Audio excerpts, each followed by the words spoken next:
نئے سال کی دعا۔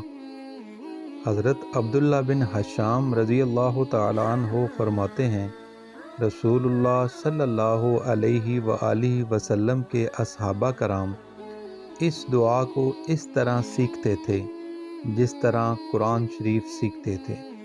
جب مہینہ یا سال شروع ہوتا تو فرماتے، اللہم ادخلہ علینا بالامن والایمان والسلامت والاسلام ورضوان من الرحمن وجوار من الشیطان۔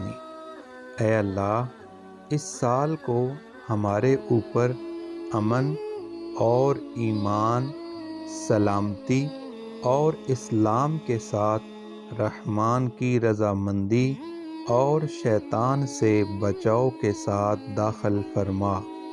جزاک اللہ۔ نئے سال کے لیے اس دعا کو پڑھ لیجئے، اپنے دوستوں سے شیئر کیجئے اور اس چینل کو سبسکرائب کیجئے۔